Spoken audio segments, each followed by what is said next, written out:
now, your main event.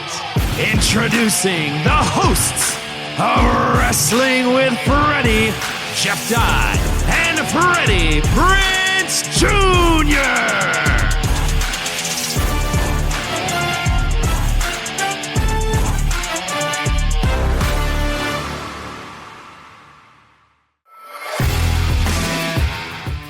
All right, you guys, there were titles defended.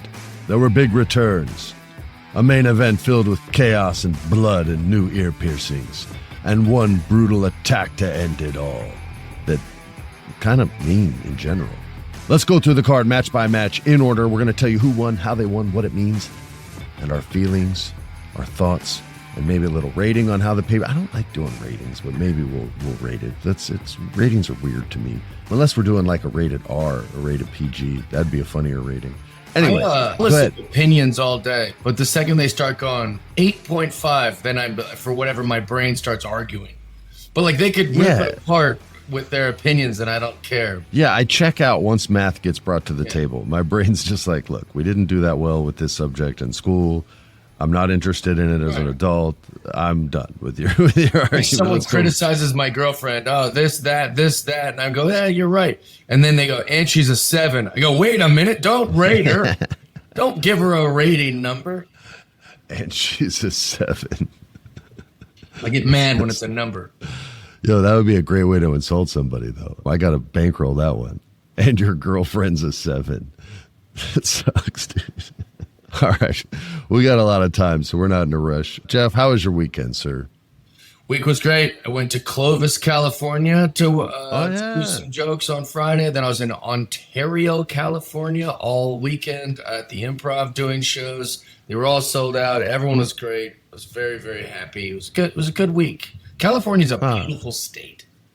It is a beautiful state. Up north, down south, in the middle, all over the place. Great camping, great hiking. Like just the hills and the little cities that people like drive through and they don't stop, but like you should stop. They got good little coffee shops and good little diners and all these like antique places. Like Clovis rules, Fresno rules.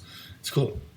Yeah, man, I love California and driving through. We did road trips in my 20s, and we would kind of cruise all through the place and go paintballing and do water sports in different lakes all over. And I know people like nowadays, because we're pretty divided, like talk trash on California. It's really cool, and you should totally come and visit, and the people are super nice. And if you get lost, they'll help you and give you directions and not get pissed off at you. Sometimes they'll surf with you or teach you a thing or two. Like, it's super cool, so come and visit us. They're all nice and chill like me and Jeff.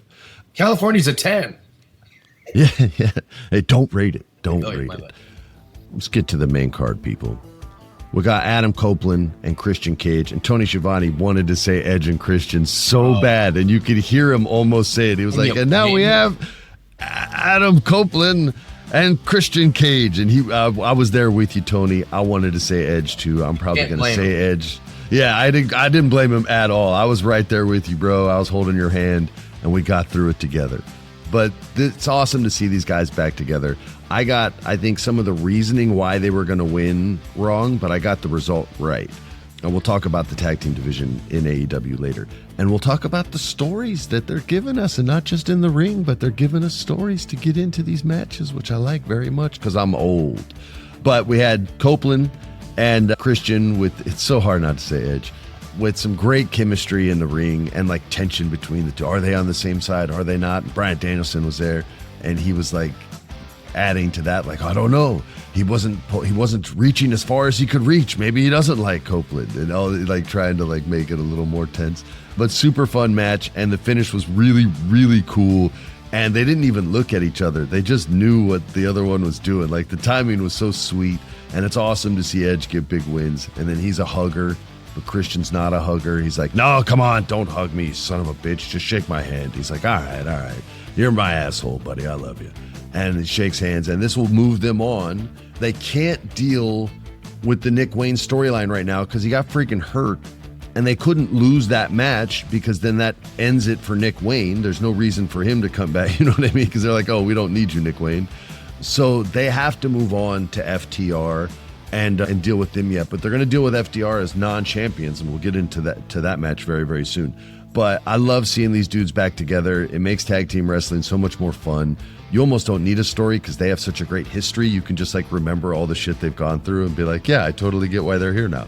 But the fact that they have some motivation with two different directions, that being the former patriarchy and FTR and Stokely, who's been super funny lately and just getting beat up all the time, even beating himself up. They have directions to go, which I like, and I'm excited to see where it goes. What about you? I thought it was great. I mean, sometimes when you see wrestlers who aren't young and spry and climbing the ladder and chasing their legacy, it feels sluggish or it feels like clunky. And this didn't feel that way. And it didn't need to rely on nostalgia. It had a little bit. It has that. It has the Edge and Christian feel, but it didn't, just because that was an element of it, it wasn't the whole match. It wasn't like watching Undertaker, Shawn Michaels, long after whatever for some Saudi princes. It was great. It was very, very good. It worked well, and it was fun. It was fun to watch, and I loved it. It was good. In defense of that, sometimes we all just take a check. Yeah. All right, we're not proud of it, but we got bills to pay and mouths to feed. We 100%. Take the check. But that was really funny. Okay, next up. We were early on this guy, but a lot of people were early on this guy, so I'm not trying to take credit for anything. But Kyle Fletcher, the TNT champion, he's been looking great, super jacked, the body's awesome, clean shaven, kind of looks like an Australian Randy Orton. Not as big as Randy, but big, still buff. Good looking dude, getting better on the mic all the time. And his wrestling is crazy. Like when he was we were talking about this dude when he was in a tag team with that other Australian dude. And now that he's solo, like, hey, maybe he'll get a chance. You can go back and backtrack the episodes. It was said. And look at this dude now with Don Callis. I almost wore my Don Callis sunglasses today. That's how much I'm liking this storyline. But I didn't want to look like a total D-bag on the pod for people that watch the video part. I did that last week. So this match was pretty cool. I wasn't familiar with Hiromu Takahashi. I'm not a big NJPW guy, New Japan Pro Wrestling. I only know a couple of their dudes, and so this was kind of the first time. They described him as like the Japanese Darby Allin, kind of crazy, likes pain, gets off on it, and he played with that, and Kyle Fletcher wasn't playing games. He was like, oh, you're going to laugh? You're going to laugh? Pow, get some of that. And he got the win. Dominant win. He looked great. We both, Alex and I, picked Cope and Christian to win the first one. We were right there. We were right again. We picked Kyle Fletcher because we're money almost every time when we do these picks, people. What do you think about Kyle Fletcher, and how far do you think he can go up the AEW ladder, dude? I think he could be the biggest star over there. I'm not crazy about his current gear. You hate the pink and the white. Yeah, you don't like it. And also, I just never like this slinky little underwear. That's my biggest criticism of Randy Orton or any of the guys that wear that stuff. But you called it slinky, bro. It's too much. It's too little. Let's wear the pants. I even like a vest. Scantily clad. But, that's how you show off those big oily muscles. And so that's why these guys have always done that. And that's why they still do it. You work that hard on your body, you want to show it off. I think he could literally be the face of AEW. I'd like to see what he does as a face, as a baby face. I'd like to see if he has what I totally think he could. I think he'd be a great babyface champion one day. But this heel run is awesome. That's like the difference. Yeah, like as much as like when Nathan Jones came on the scene back in the day, I was like, man, this guy's just big. Like, I don't like anything about this dude. I'm like the exact opposite on Kyle. Since his tag team stuff, I was like, man, this dude could be like a big time player in the wrestling game. And he's kicking ass, man. And with Don Callis, forget it. Don Callis is on another level right now. He's so much in the zone. His stuff on commentary is super funny and good. The interference that he provides in the matches is always organic and cool. He interacts with the crowd really well too, and like reacts to their insults and gets really offended by them, and doesn't play it too cool for school ever. He's always like, oh, you son of a, how could you say that? He just plays the victim a lot. He's really good at it. And that combination of these two guys, I think, is super cool. And I agree with you, Jeff. I think that the sky's the limit for him. I don't think you should rush it, but I think he could be a top dude for sure in a couple years, and just let it happen naturally and organically. And all of a sudden he's in that Casino Gauntlet Royale match in like a year and a half, and he wins the whole thing. And everyone's like, oh shit, he's going to be champ. And then you can be on that boat with him and enjoy that ride, man.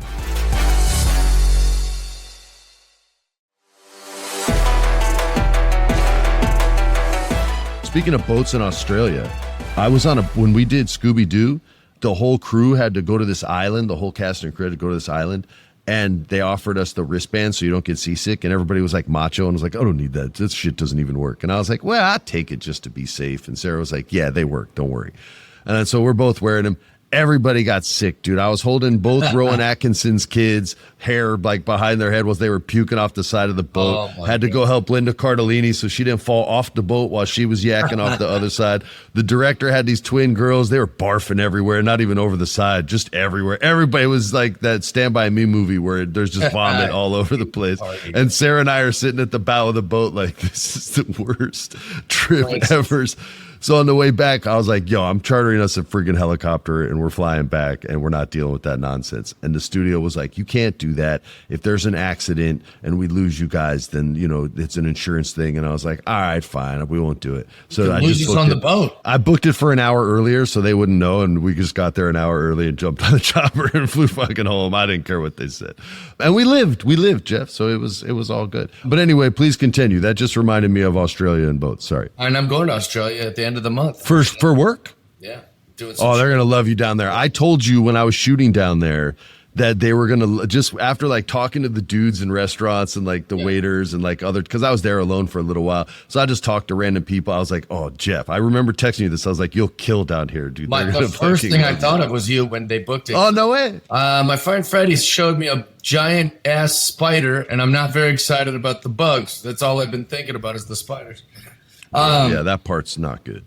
So what I was going to say about Kyle Fletcher and AEW, and I think it's more of an AEW subject, but I think they have a heel problem at AEW.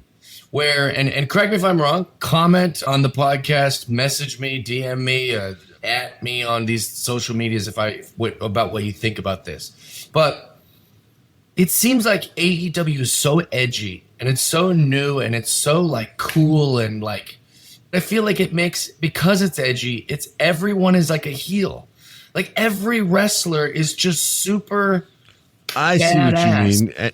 Because the fans like them all so much that you don't get the general heel response that you're hoping for. Because a lot of the fans actually like the heels more than the yeah. I mean, not with Will Ospreay. Anybody against Will Ospreay, they boo. But other than Will, yeah, I think you're right.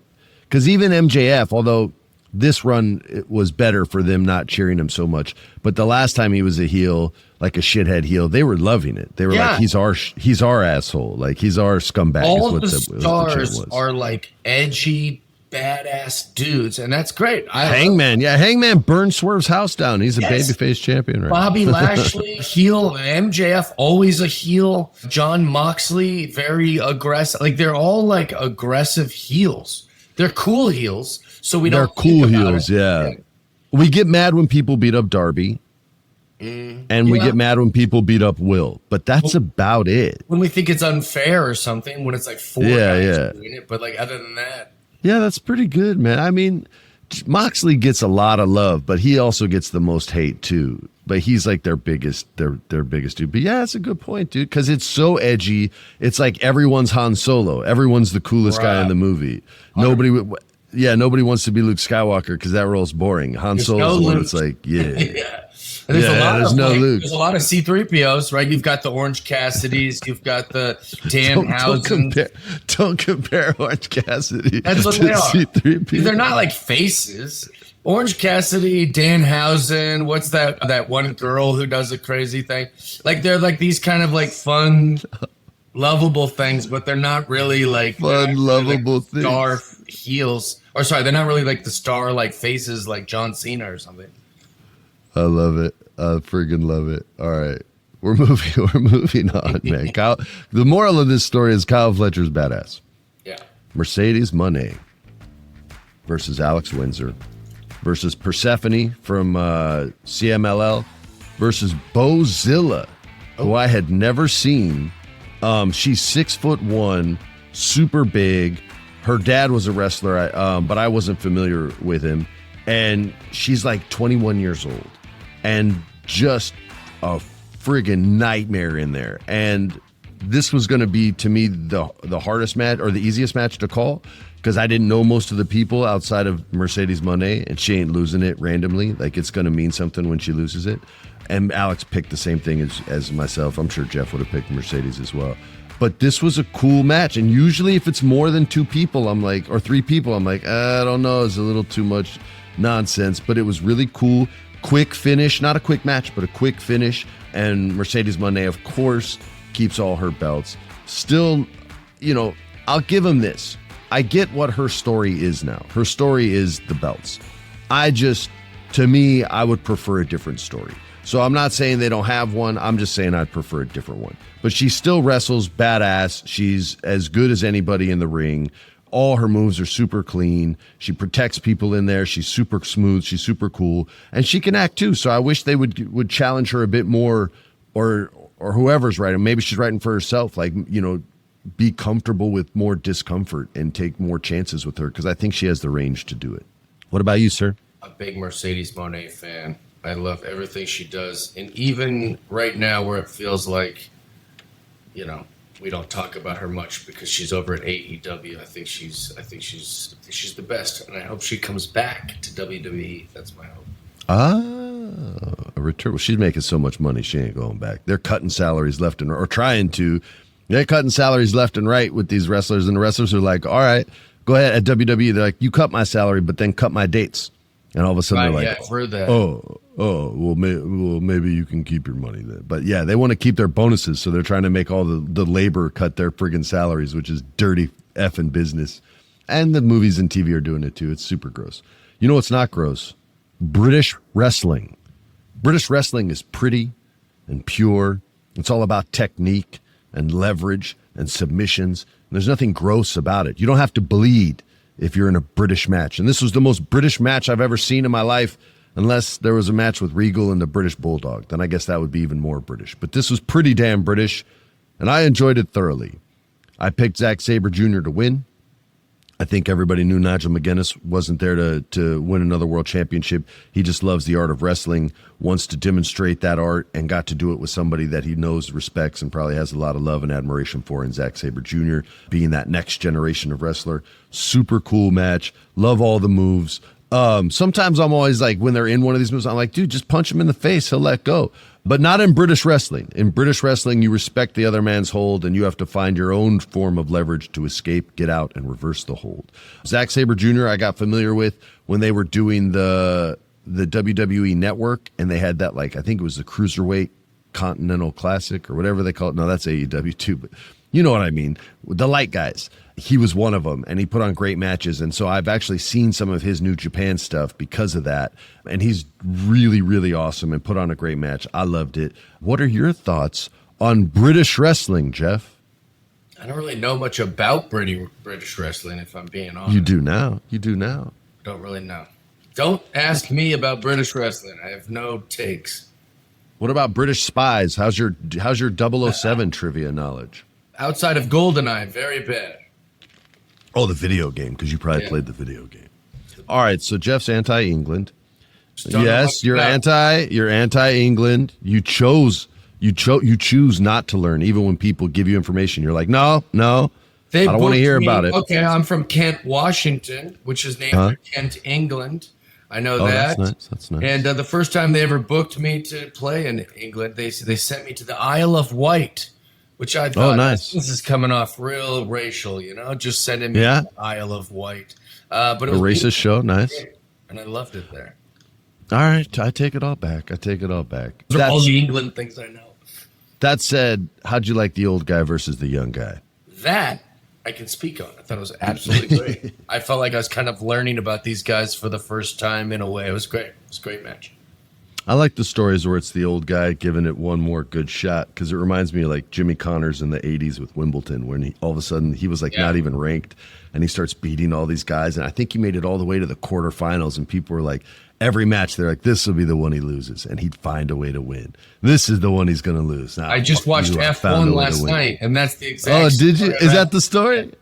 I see it. My son saw it. And by the way, my son, I'm not trying to like big him up too much, But he goes to this go-kart place, and he loves racing. He loves the F1 movie. I had to do press the day they saw it, so I still haven't gotten to see it yet. And we got a theater in this house, dude. So I'm gonna watch it on our big screen and check it out. They said, your son just broke the track record on the track. He broke 27 seconds. We'd like to offer him a free lesson with an F4 driver. And he'll just give him like track information, track knowledge, how to take turns in these go-karts, stuff like that. I was like, oh, he'd love that. And so he goes and does that, does the lesson. And I told you before, he's competing in these tournaments and he's like winning almost every one of them. And it's 12 to 15. So he's beating teenagers that are about to have their license. So anyway, they recommended that we send him to racing school so he can learn how to actually like F1 race. And so we're actually we know a couple people that race. Sarah worked with Patrick Dempsey, who races, and we know somebody who knows Frankie Muniz, who races. And so we reached out to both of them, and they both recommended the same race school randomly without talking. So I think we're going to send him to race school because that's his dream. That's what he wants to. Dude, he'll be great. And if he's already got like a little itch for it, that'll be awesome. He finally found his thing, dude. He's a little guy, so it's like football. He was speedy, but not big enough to play tackle. Like he'd have been chewed up. They don't offer wrestling anymore in a lot of schools in California, so he can't do that. And it's true, Jeff. Like, how you get rid of wrestling? That wrestling builds good men. It builds so much character and so much humility. And it's a different type of game than football. It's not a team sport. When you lose, you can't look to your left or right. You can only look inward, and that builds growth. And they've gotten rid of it, and not just California, but in a lot of friggin' schools. And that's bullshit. And everyone who voted for that stuff, y'all should be ashamed of yourselves. But anyway, he found his thing, and it's racing, and he loves it. And I have a heart attack every time he goes because it's terrifying to watch. These things go fast as hell. 12 years, we finally found his thing, and he knows what he wants to do. So I'm super happy, and I just thought I'd share that with our listeners too. Love that.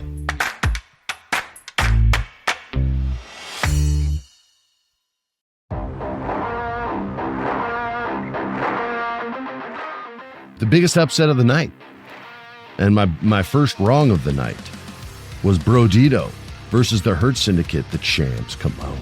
FTR in a 3-way tag team championship. And I picked FTR to win this.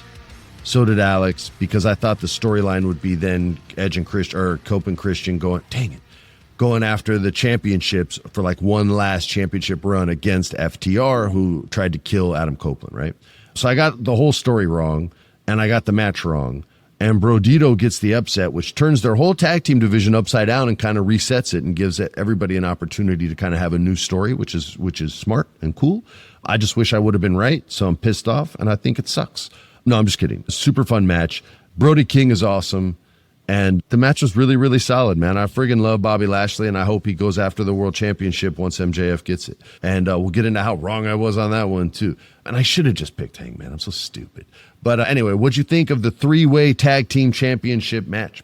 I love these type of matches. I love the Hurt Syndicate. Big fan. I definitely would have picked them. I would have been wrong about this if we were making our predictions. Kazuchika Okada, the champion, versus Swerve Strickland, the challenger. Should have got this one right. Didn't read the dirt sheets. Wasn't on the internet. Didn't know Swerve was hurt. Didn't know he was going to get surgery, or I would have picked Swerve to lose. I picked Swerve to win. I was way wrong on this. Okada continues to defy the odds and retain his championship in dominant fashion, Jeff. All finishing dudes with his finisher. No BS. He's with Don Callis, so there's a little BS, but we like that BS. Swerve needs knee surgery, so we wish him well. Fast, quick, super healthy recovery. Hopefully it's not that big of a deal and he's just getting stuff cleaned up, because he still looked totally fine in the friggin' ring. So hopefully it's just a little cleanup process and he'll be back soon. But Okada's still the man, which means he still gets to call everybody a bitch, including you and me, Jeff, and there's nothing we can do about it. We're just two bitches. No, we're not. You didn't like that. No. He's shaking his head before he even spoke. He's like, no, no. And I ain't a bitch. I'm just kidding, man. I'm just kidding. How'd you like the match, my dude? How'd you like the match? I'm going to tell you something, whether you liked it or not, that I think will make you like it when you're done. You won't expect me to say what I'm about to say, but I'm over Swerve. I'm over it. Whoa, I did not. That's the last thing I thought you were going to say. I thought like 2 years ago, or I'm not good at predicting timelines, but I thought he was doing his best work And now I don't see it as much. I still think he's got talent. He's good, but I've lost my this is the guy and this is the guy who needs the push, and this is also, didn't he used to go by Kill Switch, and now Luchasaurus is going by Kill Switch? Is that accurate? Maybe we get Alex to confirm that. I thought his name used to be Kill Switch. Something like that in Lucha Underground, I think, or Kill Shot. I think maybe it was, maybe it was something Kill like Shot. that. Anyways, that might have been what's his face, bald head dude, Pretty Ricky. What's his name? Ricochet. Oh yeah, that might have been him in Lucha Underground. I can't remember, dude. I'm old, and that was a long time ago. I'm shocked to hear you say that about Swerve. Do you think it's because he's not in top stories? He's been in more mid card stories, and that's just not as exciting, or is it just that could be you it? haven't been liking the work? I'm just very uncompelled with what they're doing with him. So maybe I should be blaming the writers or blaming AEW, but this wrestler, I have to just say the wrestler that I'm unimpressed with. So it's hard to not. I don't know to blame the writers or to blame AEW, but I'm just so out on all things Swerve for the last year. Blame everyone, sir. Yeah. Blame them all. Turn it around. Blame Tony Storm for not helping. All right.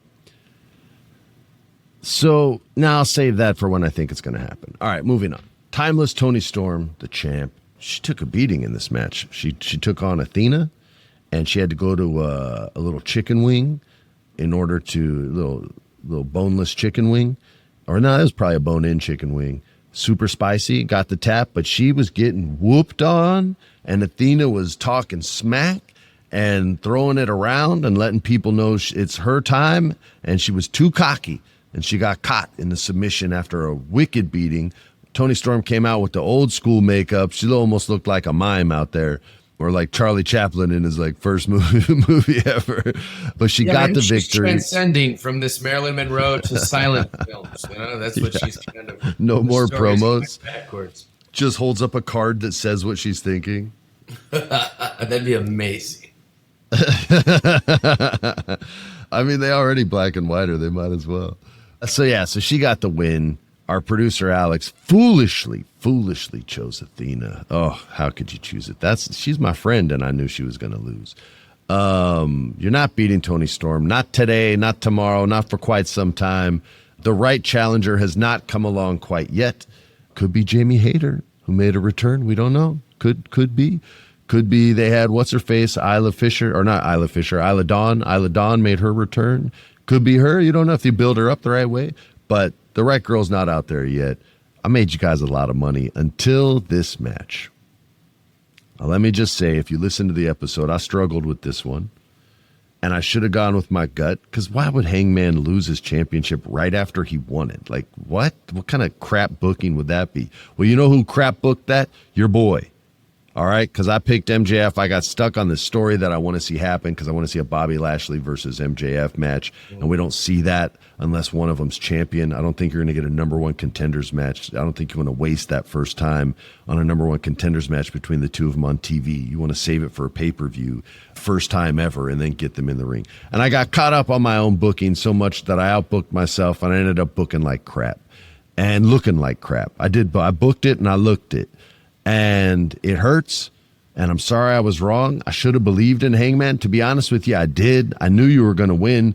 I just got caught up in my own bullshit, and I'm here to take everyone knew I was wrong. None of y'all bet with me. You guys knew I was wrong, and I appreciate a tremendous amount of regret about this. I'm shocked that you feel. Well, I don't like when I know it and I go against my gut. You know what I mean? I want to get all these right. I don't like getting any of these fucking matches wrong, and it pisses me off. And I'm pissed that I lost. But he hit the buckshot lariat. The good news is, MJF still has a chance because he still has his contract. And he can cash it in, and he can get that second chance, and then he can get the win, and then we can get to Bobby Lashley and him. But I'm not going to make the same mistake I made this time. Jeff, you love Hangman. This this match was badass. I dare you to say it wasn't. I know. I love this match. Also, it's hell yeah. From the second either of these guys come down the ramp to the second the match is over. I don't care if MJF wins or Hangman Adam Page wins because I love both of them so much. So it was great. I wish it had been longer, but it was great. The lights out steel cage match. We explained to you what this was last week. We're not going to do it again, but all you need to know is it's unsanctioned. That's what the lights out part means. So anything that happens, AEW is not responsible for. Will Ospreay told us that last week as well. So there was the good guys versus the bad guys. It's a lot of names to get through. You know who was in the match. The winner was Tanahashi, who pinned Nick Jackson with a high fly flow. You knew it was going to be one of the Jacksons that took the L on this because their luck has been horrible lately. They're getting visitor passes instead of getting treated like talent. They're having to ride in crappy Ubers instead of sweet limousines because they got all crushed and fucked up, and then they lost their EVP status. Now they're getting treated like punks. They don't even get their entrance music half the time. So they came out there, and you knew one of them was taking the L. He did, but the big part of this match was the aftermath. When Will Ospreay was kind of saying goodbye because he has to have a surgery, he hinted at that in a pretty good promo the week before. Said, before they put a scalpel to my neck, that's what they do. They cut you through the front when they do spine surgery. I've had it. There's a scar right there if you can't see it. And man, Scar, they cut you. And he said, before they cut me with a scalpel, I'm getting my pound of flesh from you, John Moxley. And he went in there and they all beat each other's ass. Darby Allin got stabbed with a fork in his ear, which was probably his idea. You sick bastard. And then they beat up Will Ospreay after the match, beat his ass, and he had to be stretchered out of there. And I don't know how long he'll be gone. They told me the recovery was 6 months. I'm not in the shape Will Ospreay was in, so I was out a little longer than 6 months. It took me about 9 months to a year to be fully 100% and be able to do jiu-jitsu again. But Will Ospreay's in sick shape. So I think the 6 month window is probably more accurate as long as it's like a minor version of it and not like a major. Like I had 2 discs replaced. It took about a year. If he has 1 disc replaced, I don't know if that cuts the time. I'm not a doctor, and I don't know the injury. Wish him a quick, healthy physical therapy and surgery. And both these dudes, him and Swerve, needs to come back, even though Jeff doesn't think so. And he hates England. None of that is true. And I'm not a bitch.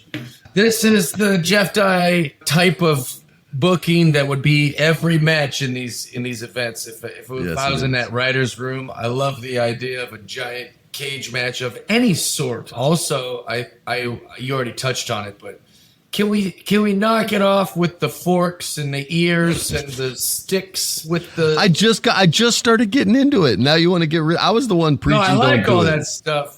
It's just like I don't want the needle through the lip and the sticks that hang out like they're just like dangling in there because of whatever. Like it's just like those kind of things. The fork, the pizza roller, that's the type of crap that I don't like.